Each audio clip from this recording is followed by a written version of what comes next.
Hola, bienvenidos a matemáticas.net. Hoy vamos a explicar algunos detalles teóricos que nos van a facilitar el cálculo del argumento de un número complejo en forma binómica.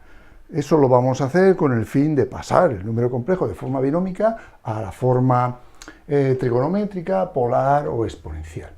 Bien, recordemos que si tenemos un número complejo z con parte real a y parte imaginaria b, su módulo es la raíz cuadrada de su parte real al cuadrado más su parte imaginaria al cuadrado. Bien, ¿qué es el argumento? Si recordamos que podemos asociar a cada número complejo un punto del plano, una vez escogido un sistema de referencia cartesiano como este, pues veremos lo siguiente. La parte real se asocia con el eje de abscisas y la parte imaginaria con el eje de ordenadas. Así que si medimos A en el eje horizontal, que llamaremos a partir de ahora el eje real, y medimos B en el eje vertical, que llamaremos a partir de ahora el eje imaginario, pues donde se intersecan las perpendiculares correspondientes obtenemos un punto del plano AB que llamamos el afijo del complejo Z. Muy bien, también sabemos que asociado a ese complejo existe un vector cuyo origen es el origen de coordenadas y cuyo extremo es el afijo de ese número complejo. Bien, pues el ángulo θ que cumple la restricción de ser mayor o igual que menos pi y menor que pi y que se determina a partir de la parte positiva del eje real es lo que llamamos el argumento principal. Como veis, en este caso se trataría de este ángulo. Vamos a ver las distintas posibilidades que tenemos para encontrar el argumento principal y algunas de sus propiedades. Muy bien. Imaginemos que el número complejo z se encuentra, como es el caso de este dibujo, en el primer cuadrante. Supongamos que este es su afijo a, b. Muy bien, en ese caso, su módulo z, como ya hemos visto, sería a cuadrado más b cuadrado, parte real al cuadrado, más parte imaginaria al cuadrado, raíz cuadrada. Y para sacar su argumento, que sería este ángulo, lo que tenemos que recordar es que la tangente de tal ángulo en este triángulo rectángulo sería igual a b partido a, el cateto opuesto partido el cateto adyacente. Es decir, la medida de b, la parte imaginaria, partida la parte real. Bien, estamos suponiendo, por supuesto, que a y b son positivos, es decir, que el afijo se encuentra en el interior del primer cuadrante, ¿vale? Ni en un eje ni en otro eje, en el interior. Luego veremos los casos particulares cuando están en los ejes.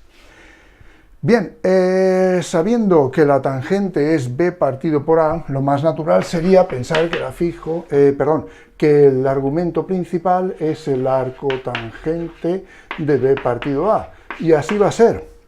Así va a ser en este caso. ¿Por qué?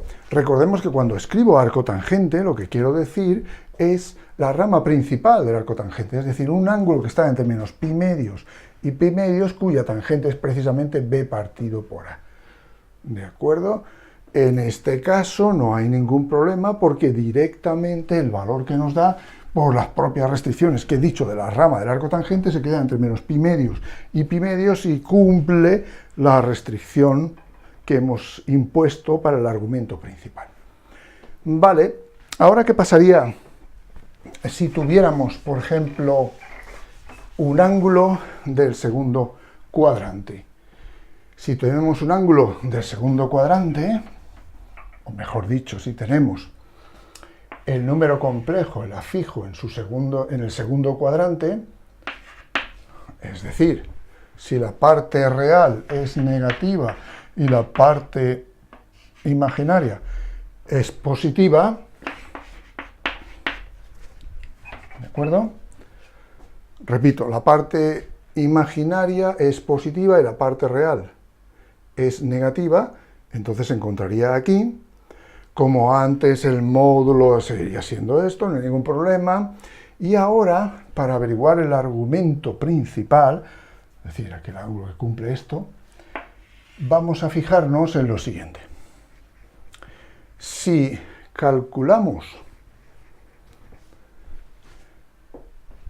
la tangente de este ángulo, voy a llamarle alfa, saldrá por trigonometría elemental, como antes, b partido a. Bien, si aplicamos como antes el arcotangente de b partido a para sacar alfa, nos daría un ángulo que sería negativo y estaría entre menos pi medios y pi medios. Es decir, este ángulo nos daría. ¿De acuerdo? Este ángulo de aquí. ¿Eso significa que ya hemos averiguado el argumento principal? No. El argumento principal es este ángulo. ¿Cómo podemos sacar este ángulo a partir de este otro negativo? Pues es fácil, la propia figura nos lo indica. Tendríamos que sumarle pi. Estamos siempre trabajando en radianes.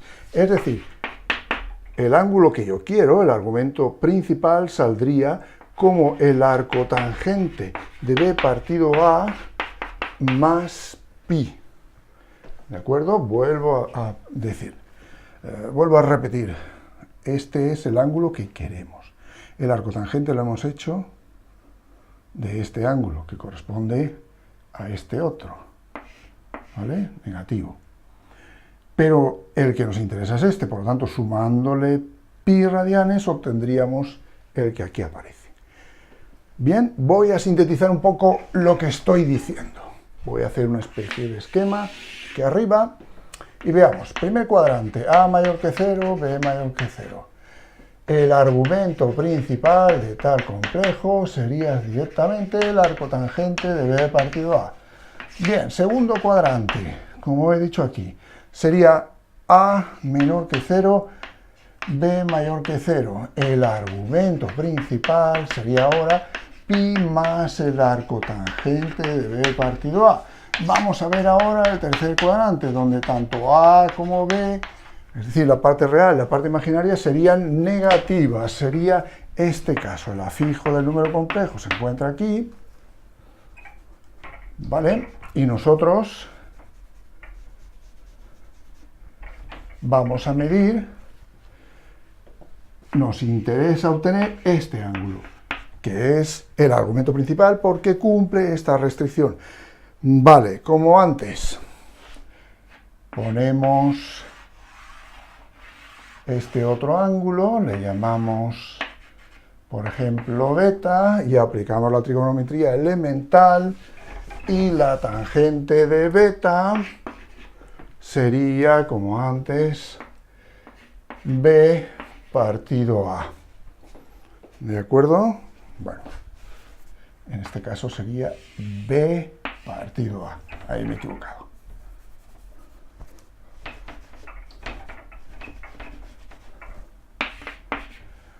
¿Lo veis? Sería b, este es el ángulo beta, esto sería b y esto sería a. Da positivo, sí, igual que da positivo este cociente entre estos, porque ambos son negativos, ¿no? Vale, pues ¿cómo podemos sacar entonces este ángulo sabiendo beta? Pues gráficamente lo veis, es bastante fácil. No vamos a obtener esta vuelta, sino que lo que nos interesa es esta, ¿de acuerdo? Ya que ha de cumplir esta restricción, no podemos ir por aquí, tenemos que ir por aquí, ¿vale? Desde aquí hasta ahí. Entonces lo que hacemos es restarle pi, restarle media vuelta a beta. De esa forma, si beta es el arcotangente de b partido a, nos daría este ángulo que cumpliría las restricciones de la rama principal del arcotangente, pues ahora, como el argumento principal es beta menos pi, pues sería el arco tangente de b partido a menos pi. O sea que en este caso, el argumento de z es el arco tangente de b partido a menos pi. ¿De acuerdo? Y nos quedaría el último caso en el cuarto cuadrante, donde a es positivo y b es negativo. Bueno, nos queda el caso de los ejes, pero vamos a verlo ahora, también, al final. Vale, en este caso, en el caso en el que el afijo quede en el cuarto cuadrante, ¿vale? Tenemos que medir este ángulo. Si hacemos como antes,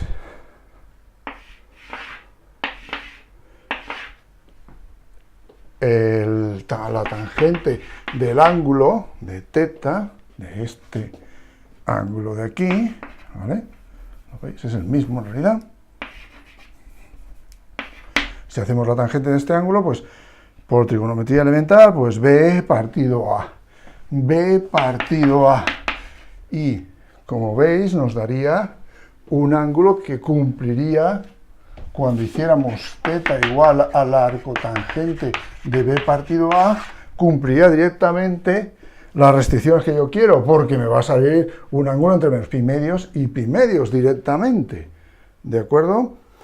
Resumiendo, si a y b son positivos, estás en el primer cuadrante, o estás en el cuarto cuadrante, directamente para sacar el argumento, hacemos el arco tangente de la parte imaginaria partido de la parte real. Si estás en el segundo cuadrante, le tienes que sumar pi a ese cálculo. Si estás en el tercero, le tienes que restar pi a ese cálculo. Eso, en definitiva, son los casos más interesantes. ¿Qué pasaría si el ángulo estuviera aquí?